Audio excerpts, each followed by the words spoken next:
नमस्कार दोस्तों, smart study में आप लोगों का फिर से स्वागत है। आज हम लोग इस वीडियो के माध्यम से साइंस के महत्वपूर्ण क्वेश्चन को जानेंगे जो आपके एग्जाम के लिए काफी इंपॉर्टेंट होने वाले हैं। तो मेरे प्यारे साथियों, मेरे वीडियो को शुरू से लेकर अंत तक जरूर देखिएगा और वीडियो को लास्ट में कमेंट जरूर कीजिएगा कि आपको वीडियो कैसा लगा और चैनल को सब्सक्राइब, वीडियो को लाइक जरूर कीजिएगा। चलिए हम वीडियो को शुरू करते हैं। देखिए, पहला जो क्वेश्चन आपका है, अरे यार ये काफी हो गया यार, कहाँ से हुई तो।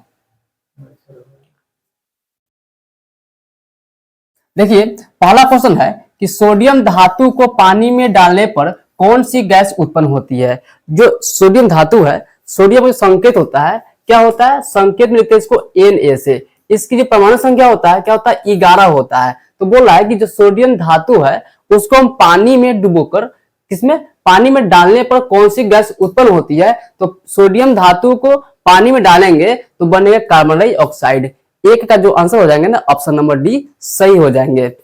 अगला देखिए क्वेश्चन नंबर 2 कि प्रकाश का वेग किस माध्यम में सबसे अधिक होता है। प्रकाश का वेग किस माध्यम से अधिक होता है, तो याद रखिए इसके जो राइट आंसर होंगे वो ऑप्शन डी नंबर सही होंगे, निर्वात में। देखिए, प्रकाश की चाल निर्वात में कितना होता है, तो प्रकाश की चाल निर्वात में होता है 3 लाख, कितना होता है, 3 लाख किलोमीटर। क्या होता है, 3 लाख किलोमीटर पर सेकेंड। क्या होता है, पर सेकेंड। वही बात कहे कि कांच में क्या होता है और जल में क्या होता है। याद रखिएगा कि कांच में जो होता है, कांच में प्रकाश का चाल होता है 2,25,000। कितना होता है, 2,25,000 किलोमीटर पर सेकेंड होता है।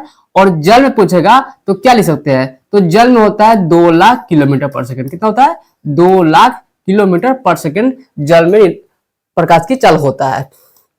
चलिए अगला देखिएगा, क्वेश्चन नंबर 3 है कि विद्युत बल्ब का तंतु किस पदार्थ का बना होता है। विद्युत बल्ब का जो तंतु होता है वह किस पदार्थ का बना होता है, तो इसका ऑप्शन नंबर ए हो जाएंगे, यानी कि तांबा का। किसका, तांबा का बना होता है।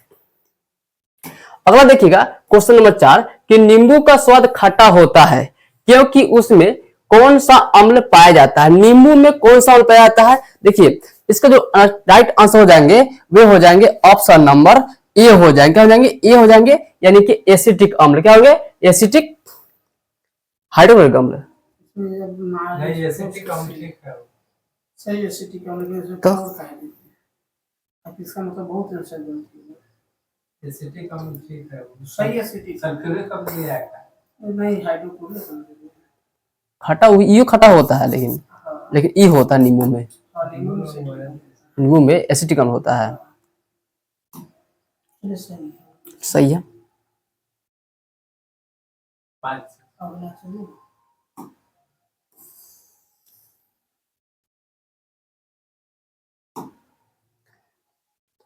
अगला देखिएगा क्वेश्चन नंबर 4 है, क्वेश्चन नंबर 5 ना था, 5 से शुरू कीजिए,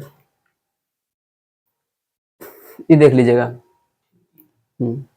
आगे देखिएगा क्वेश्चन नंबर 5 है कि किस वस्तु का, यानी कि किसी वस्तु का प्रतिबिंब उत्तल दर्पण में कैसा होता है। जो दर्पण होता है ना, दर्पण 2 प्रकार के होते हैं, उत्तल दर्पण और अवतल दर्पण। तो बोल रहा है कि किसी वस्तु का प्रतिबिंब उत्तल दर्पण में कैसा बनता है। उसमें बनता है आभासी और सीधा बनता है। क्या बनता है, आभासी और सीधा बनता है। 5 का आंसर क्या देंगे, ऑप्शन नंबर बी हो जाएंगे।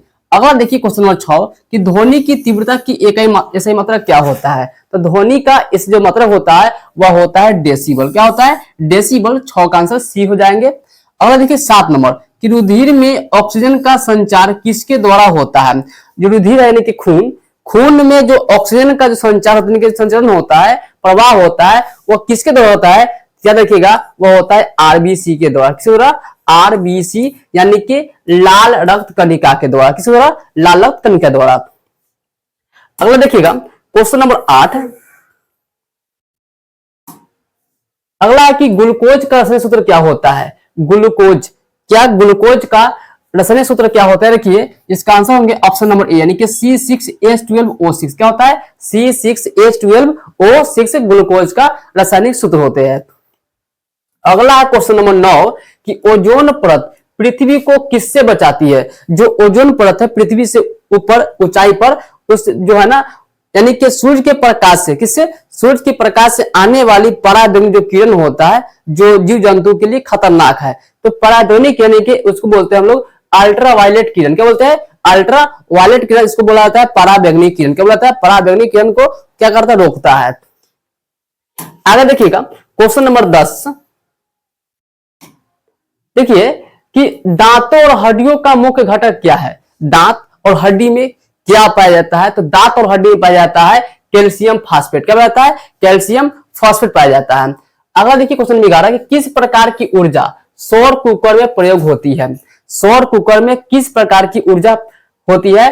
देखिए सौर ऊर्जा होता है, क्या होता है, सौर ऊर्जा यानी कि जो धूप से हमको ऊर्जा मिलता है, जो बिजली प्रभाव होता है धूप के कारण, यानी कि सौर सेल से, वही क्या होता है, सौर कुकर में प्रयोग होता है। इसका हो जाएंगे option number D right answer हो जाएंगे। आगे देखिएगा कि मानव शरीर की कोशिकाओं का पावर हाउस किसे कहा जाता है। तो मानव यानी कि मनुष्य के जो पावर हाउस है, कोशिकाओं के पावर हाउस है, किसको बोला जाता है, तो उसको बोलते हैं माइटोकॉन्ड्रिया बोलते हैं। 12 का आंसर क्या हो जाएंगे, ऑप्शन नंबर बी सही हो जाएंगे। आगे देखिए अगला क्वेश्चन है कि नेक्स्ट किस प्रक्रिया से पेड़ पौधा भोजन बनाते हैं। पेड़ पौधा जो है ना अपना जो भोजन किस प्रक्रिया के द्वारा बनाता है, तो इसका जो आंसर हो जाएंगे ऑप्शन नंबर क्या हो जाएंगे, ऑप्शन नंबर हो जाएंगे सी नंबर हो जाएंगे, यानी कि प्रकाश संश्लेषण के द्वारा। किस द्वारा, प्रकाश संश्लेषण के द्वारा पौधा क्या करता है, अपना भोजन बनाते हैं। अगला जो दिया है कि पीएच स्केल का मान 7 से कम होने पर उसका अर्थ क्या होता है। अगर पीएच स्केल का मान 7 से कम होगा तो क्या होगा। देखिए मान लेते हैं कि आपका स्केल हो गया, पीएच स्केल हो गया, यहाँ पर 7, यहाँ पर 8, यहाँ पर 9 हो गया, यहाँ पर 10 हो जाएगा, यहाँ पर 6 हो गया, यहाँ पर 5 और यहाँ पर 4, इसी प्रकार से डॉटर होगा पीछे मान लेते हैं। देखिए ये जो 7 पीएच स्केल है ना, इसको बोलते हैं उदासीन। क्या बोलते हैं, इसको बोला जाता है उदासीन, उदासीन बोलते हैं। देखिए 7 के ऊपर जो है ना, ऊपर, इसको बोलते हैं क्षारीय। क्या बोलते हैं, क्षारीय। तो अगर पीएच मान, किसी विलयन का पीएच मान 7 से ऊपर होता है तो उसको बोलते हैं क्षारीय बोलते हैं। अगर 7 से कम है, किससे, 7 से कम, तो उसको बोलते हैं, क्या बोलते हैं, अम्लीय बोलते हैं। क्या बोलते हैं, अम्लीय बोला जाता है। तो यह क्वेश्चन क्या पूछ रहा है कि पीएच स्केल का मान 7 से कम है तो उसका अर्थ क्या होगा, तो उसका अर्थ होगा कि वह अम्लीय है। क्या है, अम्लीय है। ऑप्शन नंबर इसका राइट आंसर हो जाएंगे। चलिए अगला देखते हैं। अगला क्वेश्चन है कि संवहनीय, क्या बोलते हैं, कि संवहनी उत्तक किसमें पाया जाता है। संवहनी उत्तक किसमें पाया जाता है, तो इसका आंसर क्या हो जाएंगे, ऑप्शन नंबर सी हो जाएंगे, यानी कि पौधा में। क्या हो जाएंगे, पौधा में हो जाएंगे। चलिए अगले देखते हैं।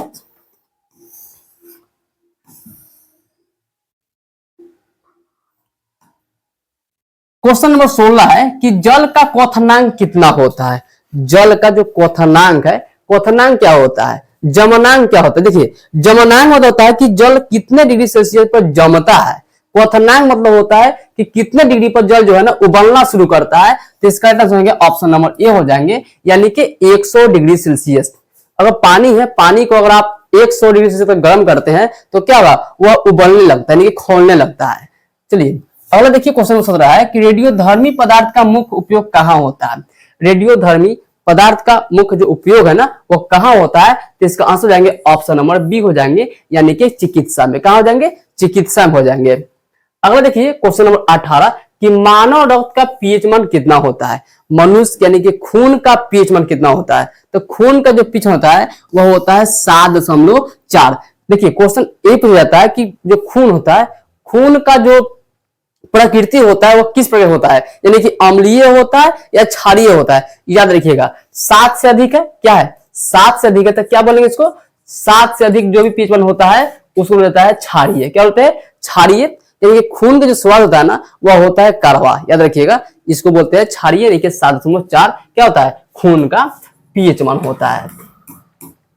आगे देखिएगा क्वेश्चन 19 कि किसकी खोज के कारण, किसके खोज के कारण फादर ऑफ केमिस्ट्री कहा जाता है। किसकी खोज हुआ उसको बोलते हैं फादर ऑफ केमिस्ट्री बोलते हैं। इसको ऑप्शन नंबर ए हो जाएंगे, एंटोनी लुवाजियर्स। क्या हो जाएंगे, एंटोनी लुवाजियर्स। अगला देखिए क्वेश्चन नंबर 20 नंबर, देखिएगा कि जड़ों द्वारा, किसी द्वारा, जड़ों द्वारा जल अवशोषण की प्रक्रिया को क्या कहा जाता है। यानी कि जड़ के द्वारा जो भी पौधा अवशोषण करता है, जो चीज लेता है उसको बोलते हैं परागशरण। क्या बोलते हैं? परागशरण। 20 का option number C right answer हो जाएंगे। अगला देखिए कि आइंस्टीन ने किस सिद्धांत की खोज किया? तो बताइए आइंस्टीन जो था ना वो किसका सिद्धांत किया था? तो इसका आंसर जाएंगे ऑप्शन नंबर बी हो जाएंगे, सापेक्षता का सिद्धांत। क्या लिया था? सापेक्षता का सिद्धांत दिया था। अगला देखिए 22 नंबर कि दाब बढ़ने से जल का क्वथनांक क्या होता है? अगर दाब बढ़ेगा तो जल का क्वथनांक जो है ना वो भी क्या होता है? बढ़ता है। 22 का आंसर क्या हो जाएंगे? ऑप्शन नंबर ए हो जाएंगे। आगे देखिए क्वेश्चन नंबर 23 है कि विद्युत धारा का मात्रा क्या होता है? तो विद्युत धारा का ए से मात्रा क्या होता है? तो उसका ए से मात्रा होता है एम्पियर। क्या होता है? एम्पियर। इसको बोलते हैं ए, यानी कि संकेत में लिखा जाता है ए से। अगला देखिए 24 नंबर क्वेश्चन कि शरीर में वसा को पचाने के लिए कौन सा एंजाइम उत्तरदायी होता है? जो मनुष्य का शरीर होता है उसमें जो वसा का पचाने का काम करता है तो कौन सा एंजाइम करता है? तो उसको बोलते हैं ऑप्शन नंबर सी बोलेंगे, लेकिन लाइपेज के द्वारा। किसके द्वारा? लाइपेज के द्वारा। अगला क्वेश्चन है 25 नंबर कि किसी उत्तल लेंस के केंद्र से निकलने वाली किरण कैसी जाती है? उत्तल लेंस से जो किरण निकलता है वह किस तरह जाता है? तो वह क्या होता है? अपरिवर्तित रहती है। क्या होती है? अपरिवर्तित, कहीं भी नहीं जाती है। अगला देखिए क्वेश्चन नंबर 26 कि किस तत्व को मृदु धातु कहा जाता है? किस तत्व को मृदु धातु कहा जाता है? देखिए ऑप्शन दिया हुआ है सोडियम, लोहा, पारा और सोना। तो 26 नंबर क्वेश्चन का राइट आंसर क्या होंगे? उस क्वेश्चन का आंसर आप कमेंट में जरूर करें। Thank you so much.